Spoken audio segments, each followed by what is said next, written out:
बिस्मिल्लाहिर्रहमानिर्रहीम। अस्सलाम वालेकुम स्टूडेंट। जैसा कि आपको पता है हमने एसएसटी का कोर्स स्टार्ट किया हुआ है क्लास 10 का। तो आज हम यूनिट नंबर 9 करेंगे। ग्लोसरी से स्टार्ट करेंगे कि word lad mean a boy और यंग मैन। ठीक है, कोई आदमी या कोई लड़का जो यंग हो। ठीक है। इक्विपमेंट का मतलब है the necessary item tools for particular purpose. ऐसे आइटम्स या कोई टूल जो कि किसी महसूस पर्पस के लिए इस्तेमाल होते हैं, ठीक है, मकसद के लिए, तो उसको इक्विपमेंट कहा जाता है। फिगर आउट मीन तलाश करना, सॉल्व और discover the cause of problem यानी किसी मसले का हल तलाश करना। ट्रायम्फ का मतलब है ए ग्रेट विक्ट्री और अचीवमेंट, कोई बड़ी जो कामयाबी। ठीक है। इसके बाद हैंडीकेप तो condition that markedly restrict a person ability to function physically, mentally और सोशली। ऐसी कंडीशन जो कि किसी पर्सन को रिस्ट्रिक्ट करती है उसकी एबिलिटीज़ को, लाइक फिजिकली, मेंटली और सोशली। ठीक है। इसके बाद फर्निश का मतलब है गिव समथिंग टू समवन यानी कोई चीज़ किसी को देना, उसको फर्निश कहा जाता है। ठीक है। इसके बाद ये कंप्रहेंशन, ये आप खुद क्या करें। इसके बाद यहाँ पे ये इमेजरी जो कि पिछले लेक्चर्स में मैंने किया हुआ है, और मैं हर एक लेक्चर में कहता हूँ कि जो प्रीवियस वीडियोस हैं वो देख लें, क्योंकि इसमें बहुत सी चीज़ें बार बार रिपीट होती है, फिर वो मैं नहीं करता। ठीक है। तो आप ये खुद देख लें। और ये कनोटेटिव और डेनोटेटिव मीनिंग भी मैंने वहाँ पे की हुई है। ठीक है। सिर्फ यहाँ पे मैंने इनका जो कनोटेटिव और डेनोटेटिव मीनिंग एक्सरसाइज का वो सॉल्व किया हुआ है आपके साथ। ठीक है। अब कनोटेटिव का क्या मतलब है और डेनोटेटिव का क्या मतलब है, ये आपने खुद पिछली जो वीडियोस है उसको देख के करना है। ठीक है। इक्विपमेंट डेनोटेटिव मीन्स का है कि set of necessary tool, item और clothing use for particular purpose, जिस तरह का अभी ग्लोसरी में हमने पढ़ा था। और इसका कनोटेटिव मीन क्या है कि equipment suggest being ready, professional and capable, six skills, investment and high level of dedication. यानी यहाँ पे इक्विपमेंट कनेक्ट कर रहा है कि कोई बंदा जो है रेडी है और उसमें वो सलाहियत है कुछ करने की। ठीक है। उसको कहा जाता है। या किसी स्किल या इन्वेस्टमेंट या कोई ऐसी चीज़ जिसके लिए कोई बंदा हाईली क्या हो, डेडिकेटेड हो, तो उसके लिए भी यूज़ होता है। ठीक है। इसके बाद ब्रेन है। ब्रेन का मतलब ये बायोलॉजिकल ऑर्गन है जो कि स्कल के अंदर मौजूद होती है, लेकिन इसका जो कनोटेटिव मीन है उसका कनोटेटिव मीन इंटेलिजेंस है। ठीक है। काबिलियत, intellect and care of logical and core of logical thinking. ठीक है। इसके बाद कॉमन प्लेस, तो कॉमन प्लेस का जो डिनोटेटिव मीन है कि एन ऑर्डिनरी और एवरीडे डिश और platter, standard plate one would use for regular meal, यानी एक ऐसा प्लेट जो कि स्टैंडर्ड हो के हर एक मील के लिए कोई यूज कर सकता है। ठीक है। रेगुलर मील जो होता है उसके लिए कोई भी उसे यूज कर सकता है। लेकिन इसका जो कॉनोटेटिव मीन है किसको कनोट कर रहा है, तो something that is ordinary, cheap, impersonal और low quality because shared by everyone, मतलब कि वो चीप हो, आम सी हो, क्योंकि हर एक उसको शेयर करता है, यूज़ करता है। तो इसका ये मतलब है कनोटेटिव। इसके बाद हैंडीकेप, जिस तरह हमने कहा है कि डिसेबिलिटी है, लेकिन हैंडीकेप का मतलब क्या है कि डिसएडवांटेज सम और something that hold person back. ऐसे कोई डिसएडवांटेज या ऐसा कुछ हो जाए कि किसी बंदे को पीछे होना पड़ता है। ठीक है, किसी काम करने से।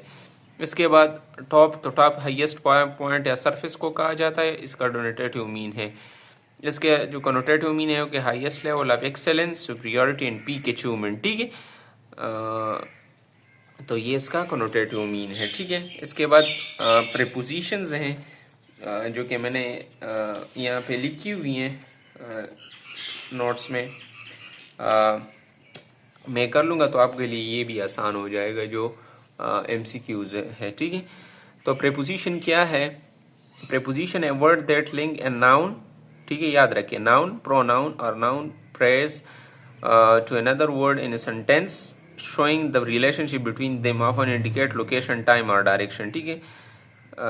किसी चीज़ की जो लोकेशन होती है, ठीक है, टाइम या डायरेक्शन, उसको उसकी रिलेशन मालूम करने के लिए हम यूज़ करते हैं, जो कि किसी नाउन प्रोनाउन और नाउन फ्रेज के लिए हो।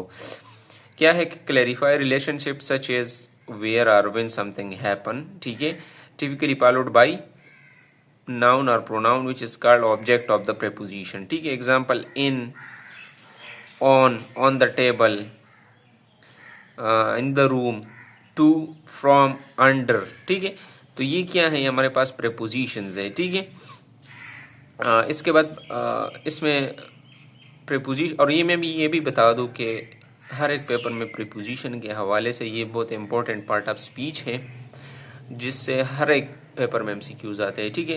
इसके बाद यहाँ पे प्रीपोजिशनल प्रेस की बात की गई है। तो a group of word consisting of preposition its object and any other word that modify the object, यानी उसमें प्रीपोजिशन होगा, उसका अपना ऑब्जेक्ट होगा, और उसके साथ कुछ रिलेटेड वर्ड्स होंगे जो इसको मॉडिफाई कर रहे होंगे, तो उसको प्रीपोजिशनल प्रेस कहा जाता है, ठीक है।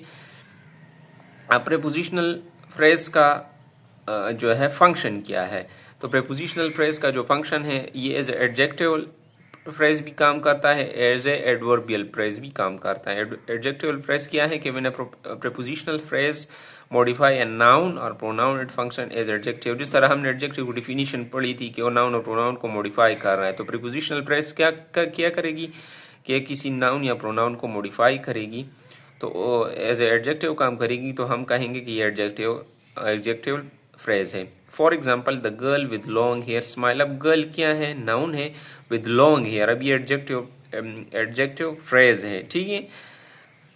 ये अब क्या है, यहाँ पे एज एडजेक्टिव काम कर रही है, जो कि नाउन को मॉडिफाई कर रही है, तो हम इसको एडजेक्टिवल फ्रेज कहते हैं। इसके बाद क्या है, एडवर्बियल फ्रेज है। तो when a prepositional phrase modifies verb, adjective or another adverb, it function as an adverb answering question like how, when and or where, ठीक है। अब क्या है, जिस तरह हमने एडवर्ब पढ़ा था कि किस को मॉडिफाई करेगी, वर्ब, एडजेक्टिव और अनदर एडवर्ब को, तो इस तरह प्रीपोजिशनल फ्रेज ये एडवर्ब वाला काम करेगी और आंसर करेगी क्वेश्चन लाइक हाउ, when और where the action take place, like we went to park after lunch, we went to park when।